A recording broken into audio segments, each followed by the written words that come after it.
front of us right now. The man himself in studio, Tomas Manglona, our regional correspondent, joining us now. So, Tomas, interesting news from the mayor of Tinian about some of the progress they've made over there and some of the opportunities that they're now pursuing. Yes, all happening obviously over the years, but really forming this year. He talked about the developments with the divert airfield, that $160 million. And the meat packing, right? There's a lot of meat packing. Slaughterhouse there. Cool. You know, I just want to go in. I'm sorry, Tomas, I don't want to interrupt, but this slaughterhouse thing, props to Tinian. I mean, the Tinian beef, when I was of the generation where I would go to Pedro's. Did you ever go to Pedro's? Yeah, of course. I would go to Pedro's in Anigua, and I would go with my grandpa when he got his, at the time he was retired, he'd get his retirement check. It'd always be like grandkids lottery, who gets to go with grandpa grocery shopping, because there was always a stop at McDonald's at the end. And so we would go to Pedro's and we would buy the Tinian beef. And so I can remember when it was a thing. And then I don't know what happened, if it was something with the law or whatever, but you just never saw it again. And that's something that we're starting to discuss here. I think there might even be a bill at the legislature, but props to you guys for already having it. I mean, it's up and running, right? Right, yeah, and I was actually supposed to visit last time, but because of the surge, they canceled flights. So maybe next time we'll give you an on-the-ground look at it. But really exciting, both for Tinian and for new industries that are coming up, for locals, for really everyone in the region to enjoy. So now, are they thinking about, like, as far as like what their production yield would be, right? Like, this is where I'm like nerdy MBA guy, right? Yeah. Are they thinking of not only, like, you know, exporting throughout the Marianas and obviously to Guam and everything like that, but are they thinking possibly broader? I don't know. I don't know. I didn't get a chance to really look into it. I do know that they opened a few months ago, and and it's going well. And especially with the military development there now. And we had the Bureau of Military Affairs on the show not too long ago saying that they're looking forward to the booming industry that's going to bring. What kind of industry is that? Well, the Bureau of Military Affairs for the CNMI came on and said tourism, the more R&R for the military, but also developments. And it was interesting. I need to ask Maradon more about what he meant with by working with DOD to make sure that there aren't any live fire training happening on Tinian, given that some of the plans are moving forward. Right. Yeah. We'll see. Tomas, has there, just on the surge in the NMI, has there been any determination on whether or not Omicron is at play here? The last variants they received were Delta, so they did confirm it because, in our previous reporting, we were saying it's likely Delta, so we confirmed it is Delta. They said that they're sending more samples in the coming days to identify whether or not it's Omicron that's spreading right now, because last night they reported more cases and an additional death yesterday just after the press conference that we held. So well, actually I think Esther actually announced that during the press conference, right? I remember when it first started, she goes, guys, there's like 5, and I was like, 5? Yeah, actually she announced that there were 5 deaths, and then I called after to clarify. I said, you didn't announce the 18th, and so the numbers didn't add up. So then that's how we found out that there was an additional death. And what they're seeing now, especially with hospitalizations too, and this is something I asked about. We posted the full press conference on YouTube if you want to watch it. Is that now we're seeing something that happened here in Guam in terms of the split of vaccinated and unvaccinated being almost even with hospitalizations, but still the vast majority of the deaths are unvaccinated. Right. Tomas, are we talking like straight up unvaccinated, or are we talking people who may have got one shot but not completed the series? Or unvaccinated. Now of the past 15 deaths, they told us 9 were unvaccinated, 1 was single dose, and 5 were fully vaccinated. One thing that Dr. Ali Khan, who's a consultant for the World Health Organization, who is on Saipan helping with the response, said is that boosters are, especially now, more critical. Right. So, and I think you're seeing across different areas that probably we're going to have to change the definition of fully vaccinated because, it seems to be going that way. Yeah. So. Okay. Anything else with NMI? There was a whole thing. I want to say it was something that rhymes with impeachment. Yes.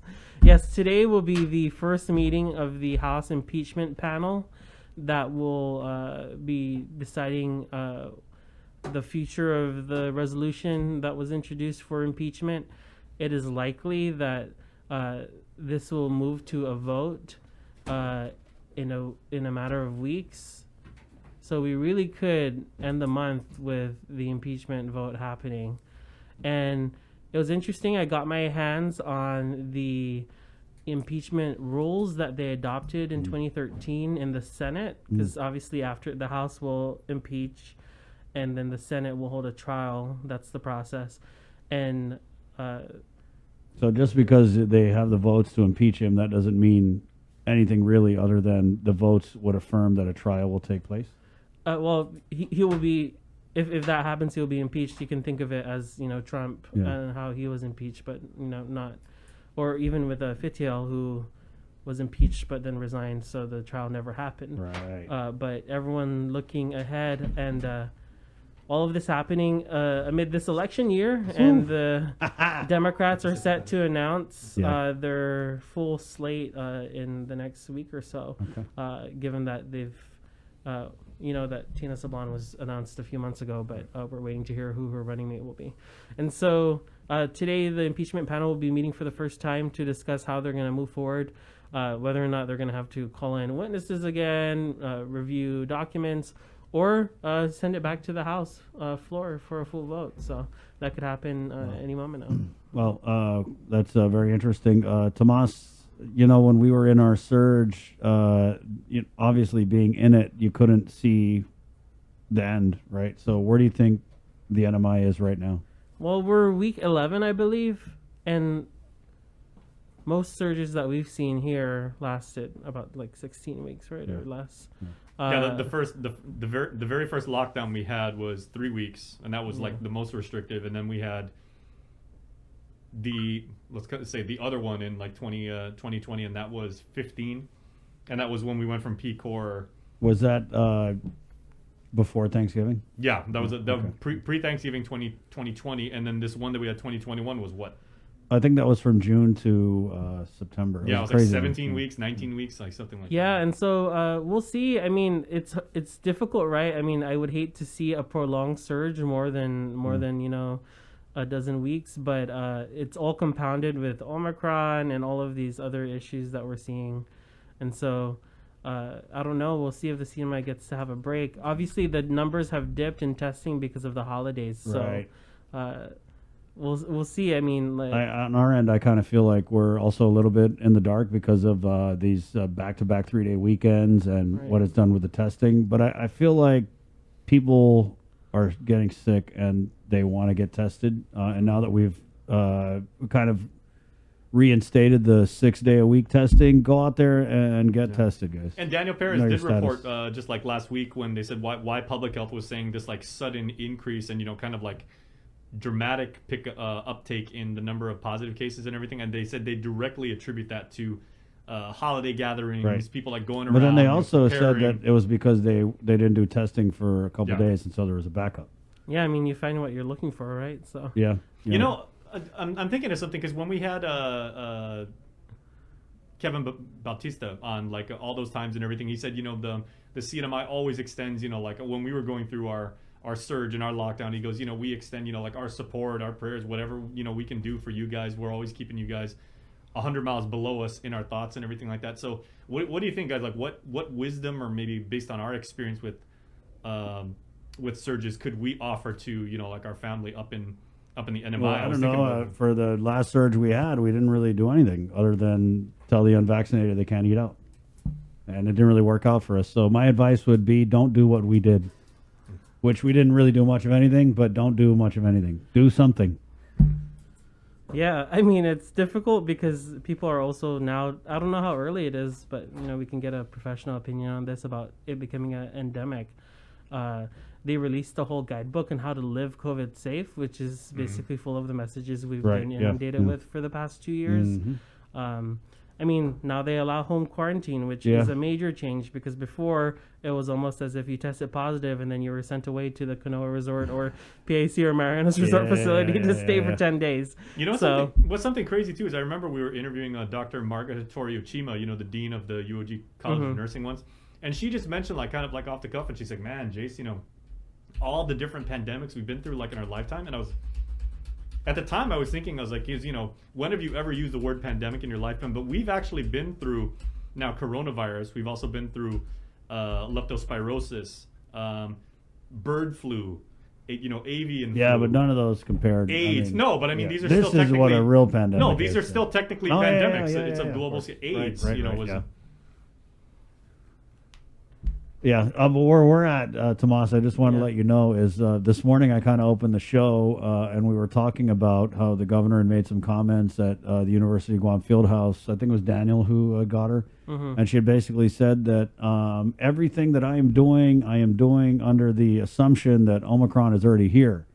And so, you know, us playing the devil's advocate that, you know, we're often want to do, we kind of question, well, what are we doing? Because if the governor says whatever she's doing is under the assumption that Omicron's here, outside of increasing testing to 6 days a week, what are we doing?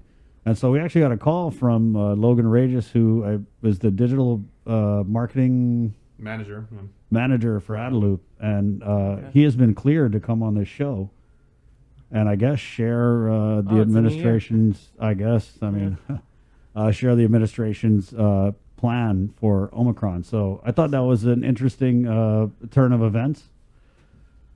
So when are we getting him? Well, I think we'll make some time tomorrow. Okay, yeah, excellent. Yeah. So that's that, and that's where we're at. Yeah, I wonder if they're, because right now the quarantine or the isolation guidelines is 5 days, right? Yeah. But they said that's only going to be for frontliners. The CNMI is having a similar message, but I think they might pivot to maybe adopt that. I don't know, because that's the recommendation. Yeah. Right? So we're in this weird place right now where it's the Omicron variant. I mean, I don't want to say, but do you think that it's going to end up being kind of a nothing burger compared to Delta?